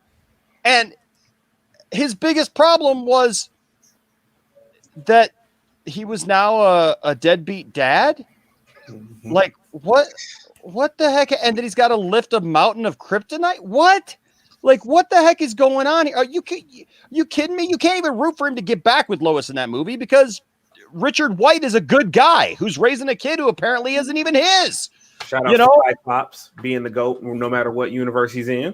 Yeah. And so it's just like, it just is what it is. But then when I walked out of Man of Steel, when I went to go see Man of Steel, and I walked out of that movie, I thought to myself, oh my gosh, here it is. Mladen, you're right, man.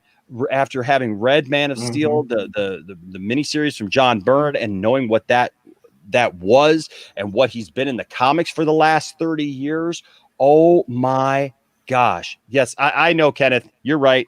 You're absolutely right. I did pull out the wrong one. I was thinking Man of Steel. I knew that I had Man of Steel here, but yeah, you're right. You got me on that one. See, I can admit when I'm wrong. You got me on that one. I just had it laying here because it's actually called Man of Steel as well. It was the first issue of Man of Steel. But the thing is, though, is I do have a John Byrne, though. I do have a John Byrne right here. See, I got it all right here. Just like, is that Dark Side, Aaron? Is that Dark Side? It is. Ooh, great character. Heck yeah. So, but just saying, I walked out of Man of Steel going, finally, this is it. This is it. This is finally going to be the one where people are going to say, I get it now. I understand why you like Superman now. This is who Superman is. This is amazing. And then you know what I heard? Where before I heard, well, why don't they do anything new with Superman? Why did they just try to remake the old one? With this one, I heard things like, why didn't they use the Superman theme? Why is his costume so dark? Why isn't he ripping open his shirt? Why isn't he like fumbling and kind of dorky as Clark Kent and everything? It's like, and I was like, what are we talking about here? How did we get here? And it's because, honestly, man, people just don't know what the heck they want. Right. From Superman. Well, look at who's controlling the narrative on this one, though, right? And I think that's a factor. Is the narrative, you know, again, I agree with you. Going into Man of Steel, I was like, because I just didn't find Superman to be an interesting character back then. You know, I've grown up with him, but I was always like, there's nothing there that's super complex. Yeah. And I didn't care for the marketing of Man of Steel anyway. I was like, they overdid it. But when I watched it, and I watched it a bunch at my theater, I was like, oh, this is good. This is like, I want to watch this again and again and again and again. It's so Heck good. yeah. And then but it got me thinking about the character, and I love the grounded reality of it. Like when people are like, oh, it's so dumb when he doesn't save those kids, or like when he doesn't save his dad. I'm like, you clearly weren't paying attention to like the subtext of everything. I mean, it's like it's the I'll tell you this though. I think the only other people that have nailed like the father-son dynamic in recent years well enough would be Phil Lord and Chris Miller. With not only Cloudy, The Chance of Meatballs, the Lego Movie, as well as Spider-Man Into the Spider-Verse, because they wrote the story for it. And they've been able to nail it. And I think Zack nailed it really well with not only the relationship with Kal-El and Jor-El, but then also Clark with Pa Kent, because he was trying to figure out where he was. And I think so many people are just afraid of looking at the subtext of something. And I think because of what it says more about them, you know? Yeah. And so it's like, wait. Why didn't Clark run his dad to the hospital in 78 Superman? Dad was having a heart attack. Why did he just hover above him and just let him die? He could have gotten him there just like that. He could have saved him. He could have used his heat vision to restart his heart. I was going to answer the other question about phone booths. Because they don't exist anymore. Right. I will say this though, when it comes to Man of Steel, I would have loved to have heard the Williams score. You know, just hints of it. I get it, but I'll tell you this though. In Justice League, when they removed Junkie XL and they replaced him with Danny Elfman, which was just we don't talk enough about that, by the way, but how that was a bad idea. I try to forget it. I'm not gonna lie to you, Jarbo. Danny Elfman, I used to love Danny Elfman simply off of the back of the Spider-Man theme, and because I love Spider-Man. Yeah. But boy, oh boy, did he get on my shit list with his holier than attitude about Justice League, and there's only one Batman theme, mine. So I at that point, like, I know it rocks at this point for me. I get it. I'm just saying it's like that popped up in Justice, and I think that was because of the criticism about there not being the Williams score in Man of Steel. Like, I think that was something that they're like, can we put in the Batman theme? Like, let's get Danny Elfman to come and compose this. And it's like the tonal differences between Junkie XL, who, you know, I remember when the first trailer dropped for BVS and we saw Wonder Woman and they had the Junkie XL score, her theme. It was a little bit weird. It was jarring, right? It was really jarring at first because you weren't expecting it. And then at first I didn't like it. I was like, just, okay, what are they doing? But then the more I heard it, especially when I saw it in context, I was like, fuck yeah, dude. Like that shit slaps, right? And then just getting rid of all that, because music is as important to a movie as quite literally anything else. Yeah. And I think Hans Zimmer and Junkie XL. The real important thing is how many times does Superman smile? Oh my fuck. Who made, was that Campia who made that comment? Like, was that a Campia comment? I don't know. No, because Campia actually really loves Man of Steel. That's right. Yeah. Like I will give Campia. Like I even said this on Dawson's show before we came here, before we started this one, is that I know, you know, Campia has said a lot of things that I don't agree with over time and whatnot, but you got to give credit where credit's due. As much as he did not believe the Snyder cut was going to happen, or that the Snyder cut was together as it was or whatever, and still kind of stands by that there was not a cut, you know, that it was, you know, whatever. He has always stood by Man of Steel. Like he's always pointed out that Man of Steel, you know, is that. So, you know, you got to give him that, right? But I mean, you know, don't give him everything, you know, but yeah, I mean, like when people are more concerned over how many times you know, Superman's joking around, and that's the kind of thing that takes you out of a movie. I don't want to be seeing high stakes things where people are dying. Look, one of the things it's great about Man of Steel is the fact that all this death is happening around him. All these horrible things are happening around him. He literally has to break Zod's neck, and you don't see him smile. You don't see him just bound back and go, well, that's all right, citizens. We'll make it out of here. You know, whatever. No. What does he do? He that guttural scream when he has to kill Zod is absolutely freaking amazing, and right there sums up the character of Superman and who he is at heart. He doesn't want to have to do that, but he will do what needs to be done to protect those. Well, he around. also had exhausted every other option by that Exactly. point, and Zod was Right. putting him in that position in order to Right. dominate him. Like, it's not just like, oh my God, Superman killed this guy. It's literally not even that. Like, because I heard about that, and people I know that were diehard Superman fans, where I think were upset at it at first because like Superman doesn't kill, and then they watched it in context and they're like, oh no, it makes sense. Right, just because he was trying everything he could, he was doing everything that he could do. Absolutely. To like fight the machine on the other side of the world and then come and fight Zod, and he's just like, I will keep fighting you, I'm not going to stop. And then Zod puts him in the impossible situation.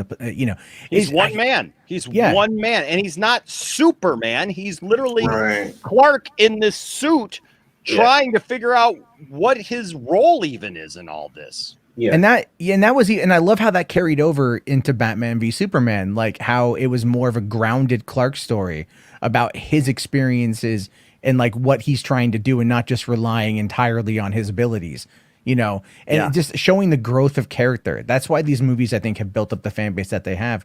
Right. But people like, in the chat there, who said it? Someone said that Campia said that Joss Whedon had saved Justice League or some crap like that. Yeah. And it's like, but I understand. I can't agree with everything the man says. Yeah. He's like, I loved Man of Steel, but Joss Whedon's Justice League was pretty good. Like, shut up, dude. Yeah. Look, we can all look back on a different time when, we just literally my family, here's the comment. Yeah, it's from Anthony. They say Justice League. So me and my family, we went back and we watched our initial reaction to Justice League when we got home, me and my family. Okay. And the thing is, was I excited to finally see those characters on screen? Absolutely. Was I about 300 pounds heavier? Absolutely. Was I excited the fact that I thought that this was at the time Zack Snyder's vision, and even though it didn't all make sense, this is what I felt we were going to get and what we were getting. So as a DC fan, I was willing to accept it. Absolutely. A lot has changed since 2017. I lost about 250 pounds. We all found out that was not Zack's vision at all in any way, shape, or form. And we've all learned quite a bit since then about the fact that we didn't have to just sit back and accept the fact that this was all we were ever going to get.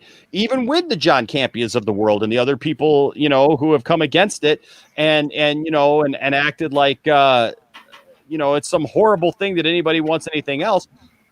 We've learned that we don't have to put up with that. And, and I've heard people, I just heard today, I don't know if you guys saw it, but wonderful, the wonderful members of the, Jeremy from Geeks and Gamers put out a video today talking about Zack, right? And talking about Zack. And a lot of you guys know how I feel about Geeks and Gamers and the fandom menace, because I am not a fan. And I feel like they need to keep Zack's name out of their mouth, because it's a totally different thing. There's a difference between, hey, I don't like this movie and I don't like the directions, that a company took this movie because it doesn't match with what I wanted to see. There's a place for that conversation for sure, and I'll have that conversation all day.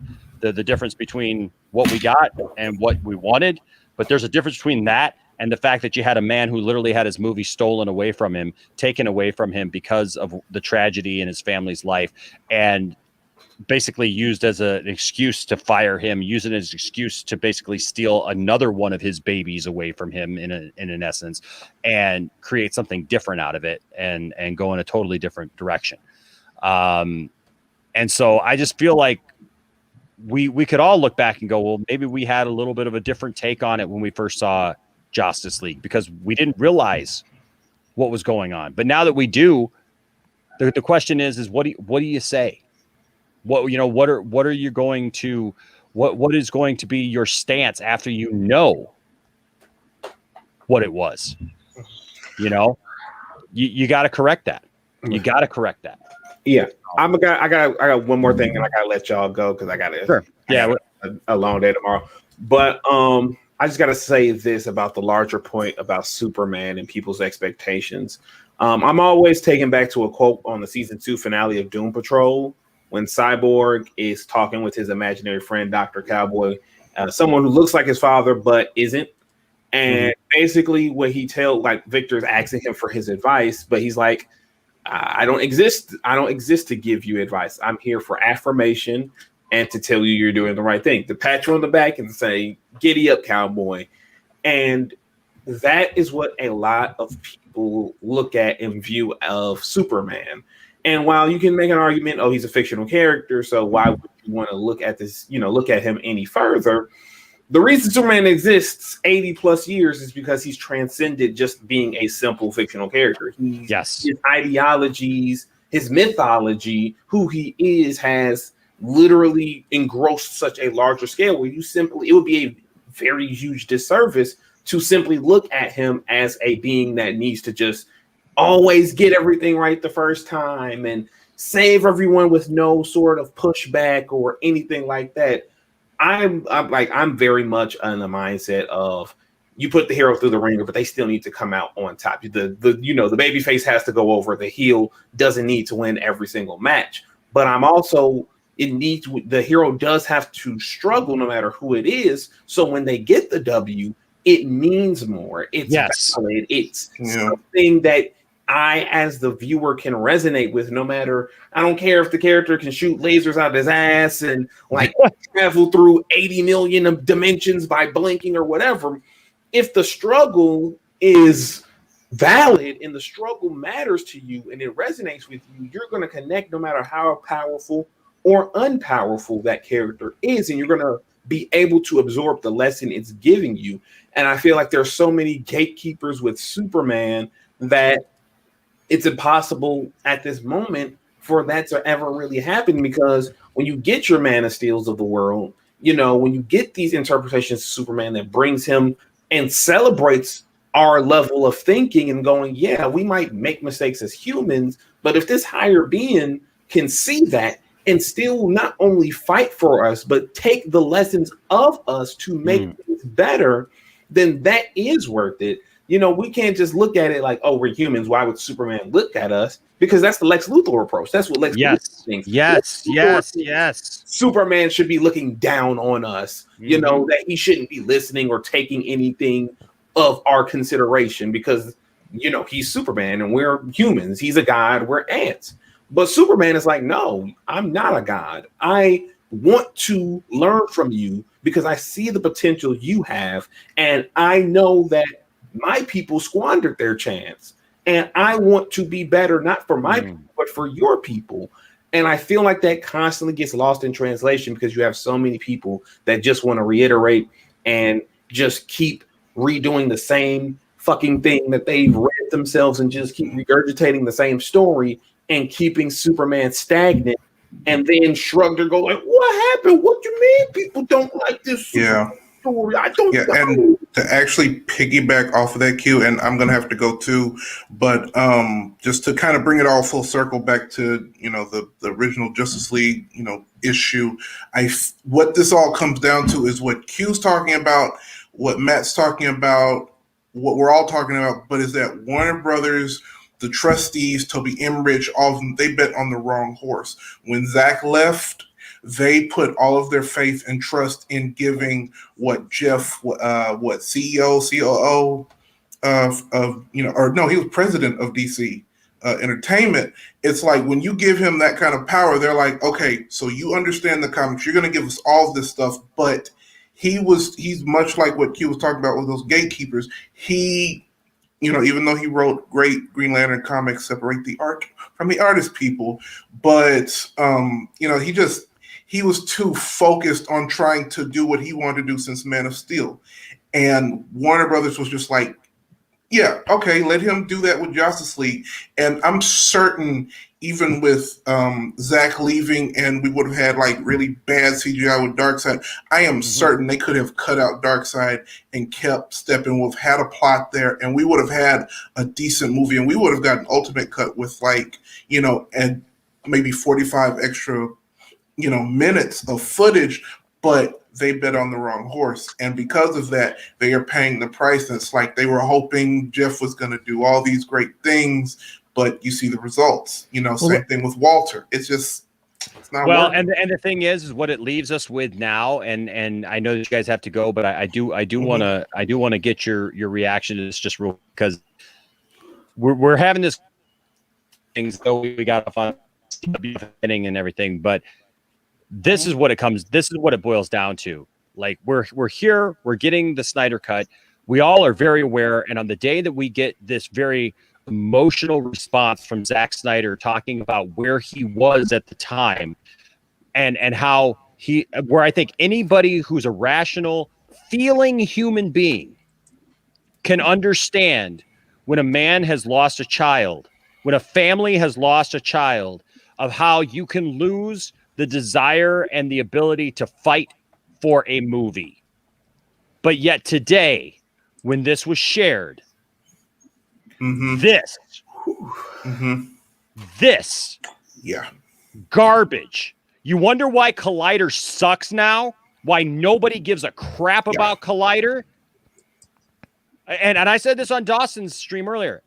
This makes me embarrassed that it was things like AMC Movie News and Collider that got me inspired to talk about movies. Yeah. To talk about this stuff in this kind of format, because this is absolutely, and for those of you who don't know, you'll look right here at that's at Collider. That's Steven Weintraub. Yeah, Frosty himself here talking in response. Now, this has been deleted, but we all can be very aware that, you know what, just because you delete something doesn't mean it went away. And this kind of thing pisses me off. Yeah.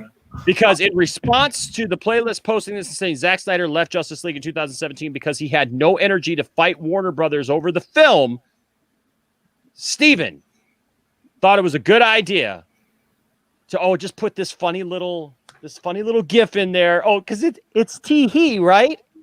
It's funny that a man was broken, that a family was broken to the point where they didn't have the energy to fight a studio for their own film, or fight the studio still to retain control of their film or even some semblance of control over the film and where it went, and have it totally ripped from their hands. That's somehow amusing. Yeah, Enoch, I'm gonna keep mine just straight to the point, because there's a button if they're on Multiversity that we press, and you know the one, because it's fuck Steven, like fuck him, like really fuck him for this. And this takes me back to, and I don't know how many people remember this, back when it was first revealed that Zack was stepping away because of his family tragedy. And you had Kevin Maguire, who, for those who don't know, Kevin Maguire is one of the more prolific DC artists. He's most famous for drawing Justice League International.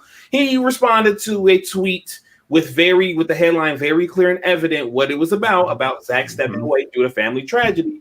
And his response was, "Thank you, Jesus." And fuck him too.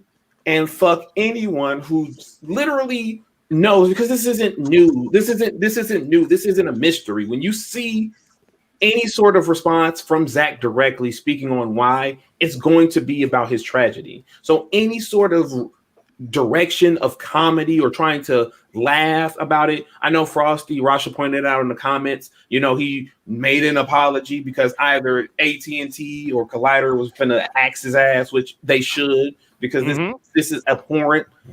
But there is no reason for this. This goes back to what I say, the lack of empathy for Zack's tragedy. Yeah. You don't like his films, fine. Not everything is for everyone, and we all have our likes and dislikes. But no one draws that line with Zack. They always habitual line step, word to Charlie Murphy, when it comes to Zack. They always take it a step further, and they think that they're justified. And then when folks get on their ass, it's, oh, Snyder dude bros. Oh, these guys are being racist. Oh, it's a bunch of bullshit, because you don't want to own up that to this person who you probably never met in your life. Probably, if he met you off the street, would probably treat you like an actual human being and not treat you like shit. And because you are just so over his Superman or Batman or whatever portrayal, you find it necessary to do this. And I know Frosty will tell you, oh, I liked Man of Steel. I swear by Man of Steel, but you do this shit. What is it? Like, as Keith would say, our sister from World Diversity, is it Uchiwali or is it one Mike? Because it can't be both. And this is a prime example for why these bloggers are full of shit. And why, no matter, like Yaha said, from like he said, these bloggers be lying to y'all, and these are liars. These bloggers are full of shit. And fuck Steven, fuck Frosty, whatever his name is, and Collider really needs to get these assholes up out of here because I'm sick of it. I'm sick of this shit. Yep. Yeah, this is absolute trash as far as I'm concerned. He did put up another apology about an hour ago. Because he put up the first apology, which is it was a non-apology, right? It was just that terrible, like, whatever, you guys, sorry, not sorry. And then he came back, I wasn't trying, I think he got talked to by his boss, or some people got to him and told him more or less to stop it. But yeah, let's take a look. Is it on his? Yeah. In my video earlier, I called him like, I called him like a bald baby bitch. Let's be fair, because I'm looking at that right there, and listen, I understand that people can make mistakes, okay, but like, in what world do you think that's right? That that's like the proper thing to put up? So let's see what he had to say. Did that pop up there? Yeah. Okay. Good. So he says here, earlier today, and is this the latest one? This is 11:24 p.m. Says earlier today, I posted a GIF which some people took to mean I was laughing at someone else's pain. To anyone who thought that I posted it to be mean or hurtful, that was absolutely not my intent, and I am sincerely sorry it came out that way. I'm just going to stick to cat pics now. Hey, there's Matt Jarbo. I get it. We all make mistakes. Who else? Like, I'll take that. Like, I've had to, like, I get it. Sometimes you say something stupid. I'll give him the benefit of the doubt because I'm trying to be a better person. What else? Yeah, no, that's fine. But what else? Yeah. What else? Like it came. What else are you saying?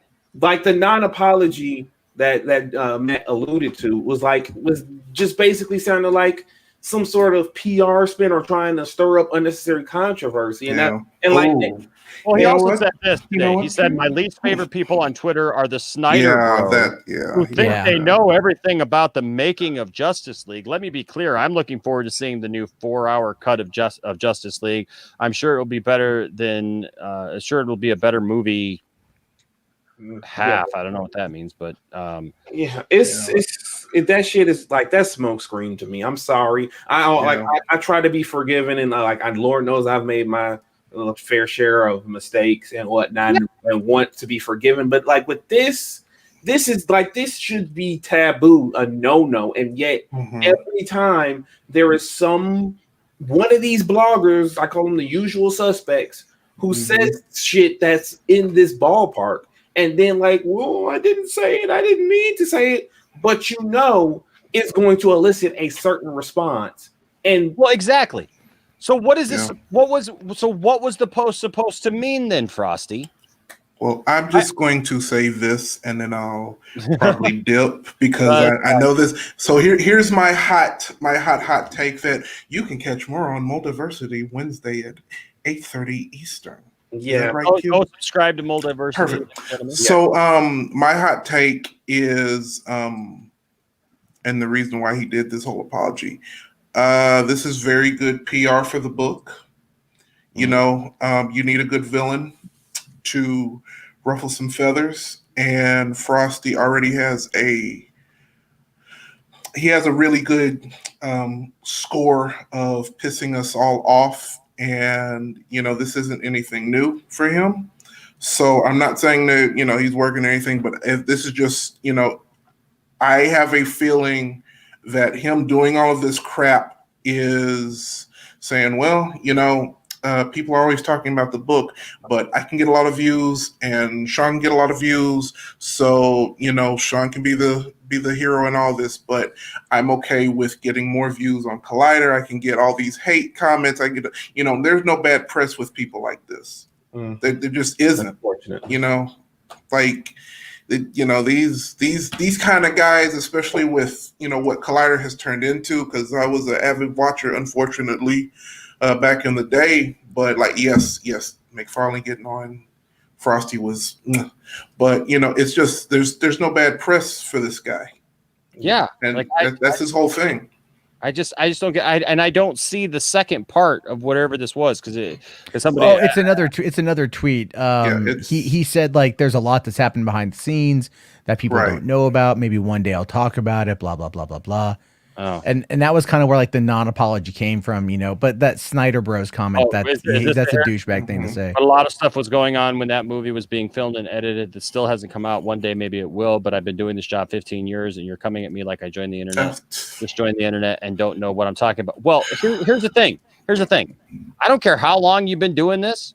Here's a better take on it. If you've been doing this long enough, then maybe you should be more professional, and you should know that if you got a problem with something, that basically you just come out and say, "Hey, this is the problem that I have with it." You don't put out a gift that's laughing and teasing when it's dealing with the seriousness of somebody losing their child. That I don't care how long you've been doing it. That's some basic human stuff. I mean, there's no way he didn't know that Autumn had, you know, and it's possible. Look. I mean, how many times on Twitter? It was today. I know. You not know? I know it was today. I know it was today. But what I'm talking about here is like, how many times do we fire off a hot take, catch criticism, and then our ego takes over? Yeah. Right. Like, and that's kind of like, don't get me wrong. Like, his non-apology is shit. But I look at it kind of like that, where it's like, you know, he kind of gets defensive, and that's the whole thing where you shouldn't really just go like, that was a bad take. You know, I wasn't, my intent was that. I apologize. You move on, you know, you delete it, move on with your day. Most people would have been okay with it. It's just the fact that he like was that non-apology and then came back, like 9 hours later and was like, whoopsie daisy. Cause that was a corporate intervening. Yeah, but let's be fucking fair though. Let's be fair. None of the people who are mad at him watch Collider. It's not going to have any impact on their numbers. They get like 9 million clicks a month. You know, I mean, and Weintraub, his interviews on their own YouTube channel, other people who have smaller presences online get more views on those same exact kind of interview styles. So people, like, Collider is one of those outlets that only operates well in Los Angeles. That's it. They have established themselves as Access Media. They host these events, these screenings at like the ArcLight Hollywood. I've seen Frosty go to Comic-Con and like host panels and elbow rub with the celebrities, you know. So that's all it is. It's just with those guys and Mark Hernandez especially, it's all about maintaining that level of access. Right? So they don't really care. Well, like I said, you know what Raja said here, you know, he said that's not my intent. It should have been, I should not have posted that meme. I'm sorry. Yeah. Instead we got the typical I'm sorry you felt that way. Yeah, that's what I said. But you know, and then of course you notice every time something like this happens, and it was kind of like an afterthought in my thing tonight. But you know, with everything else that's going on, and now they're talking about John Boyega, right? That they're throwing this John Boyega thing back in. That you know he was approached by both Zack Snyder and you know for Star Wars around the same time, you know, and whatnot, and. You know, I don't know. But I don't know how that could even really be because Man of Steel came out in 2013, which would have been the time that I mean, I guess maybe, but it would have been because I guess because it'd be Batman v Superman. It was the first, So, but who are they talking about to Boyega to play? Well, the thought is they haven't actually said who he was supposed to play, but I mean, the thought is basically that he would have been possibly Cyborg. I'm guessing.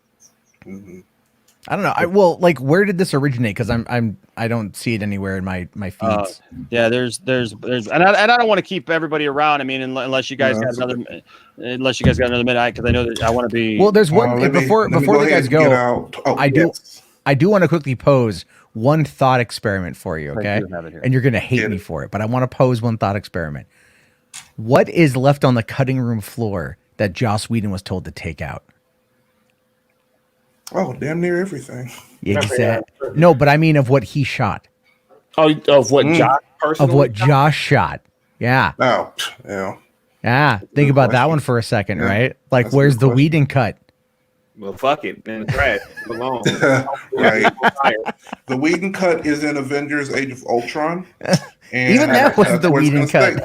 that was a Kevin Feige fight. There you go. I'm just saying. I would watch a Whedon cut if he started. I wouldn't push for it, but I'd be like, if they released it, I'd be like, yeah, all right, I'll check it out. In probably like 10 years, we'll get it. Maybe it'd just be nothing but like, just give us the mustache edition.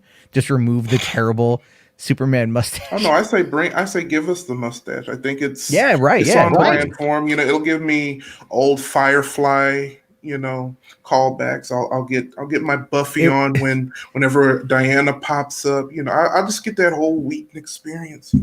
I'm sorry, no, Wheat Thins. My bad. Nah, get that Wheat Thins experience. He can go somewhere else. He can go on some take his half bald ass elsewhere. But on that note, guys, it was great chatting with you guys. We're gonna close up here, anyways. I do want to thank both of you for being here tonight, and for giving us you guys' opinions and your thoughts. It was definitely great having you guys here. Real quick before you go, why don't you go ahead and tell us a little bit about where we can find you? I'll go right around and tell us where we can find you guys. Well, as per the usual, I am Quamon Star G, and you can find me every Wednesday evenings on Moldiversity streams as a Keys to the Moldiverse, where we talk about a litany of topics that interest us. We will be aiding Jonita Davis, Big Joe, our friend Joe, our awesome Joe. We'll be reviewing the book, Sean's book. That's all I'm going to say about that. As well as some other cool stuff. Then, also me and Key, we do a wrestling podcast called Q and K Talk Wrestling. And boy, oh boy, is wrestling giving us a lot to talk about. So expect that as well. On Sundays on Facebook Live, me and my brother, we go live into the Q-universe where we talk about everything geeky, gamey, and nerdy. Not to be confused with those asshats Enosh we're talking about earlier. We are not. We don't mess with those guys. And maybe sign up on OnlyFans at some point in time when I get my 8-pack when the pandemic's over with. So who knows? Hey man, I started taking shower shots, man, and apparently they're going over really, really well. I will say this: you guys talk about the wrestling thing. Check out this man's shirt right here. Oh yeah, Poindexter for life. Poindexter for life. That's all I'm saying. But also, aren't they giving us a lot to talk about? I mean, right? What about this WWE network situation? Yeah, so it's going over to Peacock. Yeah, what about Randy Orton, RKO, and Alexa Bliss tonight? I'm like, whoa, we're bringing that back. Like, whoa, the RKO to the women. That's definitely a way to try to get some ratings. But yeah, definitely. Yeah. Oh my gosh, crazy stuff. And Aaron, happy birthday to you, sir. Thank you, sir. Thank you. I would have us all thanking you like we did on Saturday night, but that was a complete mess. It was cool. It was all right. Happy birthday to you, sir. Thank you. People, you can find me, my wonderful self, this beautiful mind, on all social media platforms at AaronMichael_J, just like it is right over here.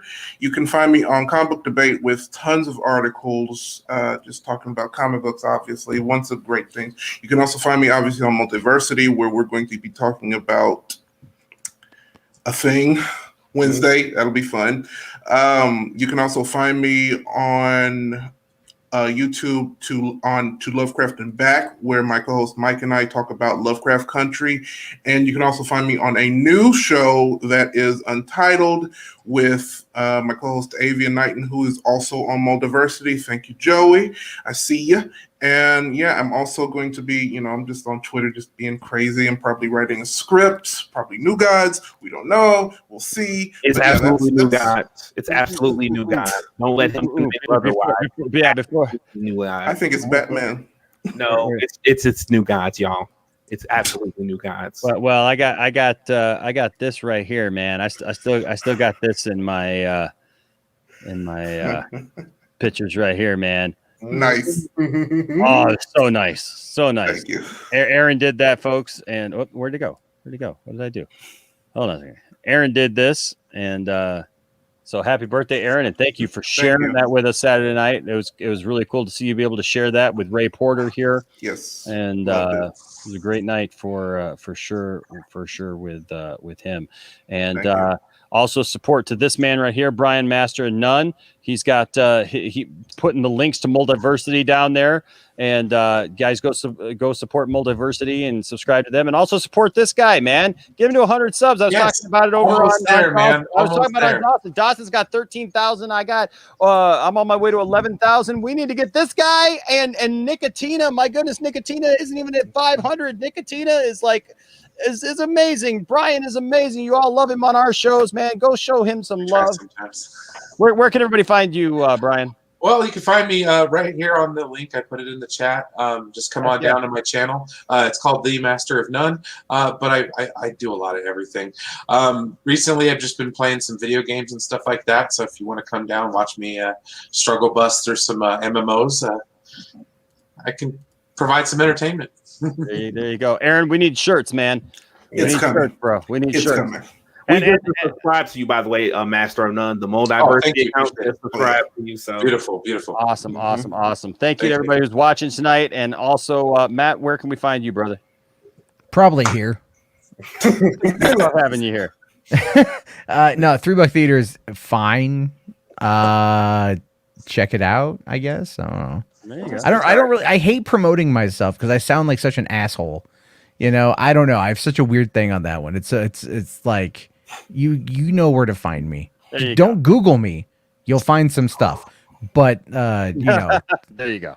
Just figure it out. Thank you, everybody. I'm up to 102 now, so we're definitely having a Star Trek get together. That's what's up. I'm so glad, Brian. Rasha, by the way, I'm still trying to get out to New Zealand. Get to you in New Zealand, girl. We gonna turn up. You already know what time it is. I ain't forget. So just want to shout out Rasha. Yeah, I love Rasha. She's great. Shout out to everybody who is in the chat tonight. You guys always make this so much fun. Everybody who's a part of the lounge, you guys, look, when I call you my nerd family, I'm not just saying that. That's not just a catchphrase that I say. There's Rasha with some love right there to Q. There you go. There you go. But no, guys, it's serious. It's not just something we say. This is something that this is who we are. This is what we're about, folks. So thank you for all your support, guys. Thank you to everybody who thank you to all of our Patreon supporters. You guys are fantastic. I appreciate each and every one of you. I can't tell you enough. And all of our members of the channel. Don't forget, when you become a member of the channel, you get all kinds of cool perks and different things. We're actually we were supposed to have a private stream for you guys this last week, but obviously we got taken down. So we're going to reschedule that for this coming Saturday. So be looking for that. Also, we got cool new designs in our store that are just, you can find our cool new link below our videos now. And we're moving on up. And so we got that. And I tell you what, I love this thing right here. I can't wait. I got this thing coming in the mail. I love that. So anyways, so also I just put out a new video today, this interview with this young lady right here. She is fantastic. If you're on TikTok at all, she does these things, Florida Man Fridays and Florida Woman Wednesdays, but she's also an awesome performer, comedian, singer, songwriter, Miss Sarah Hester Ross.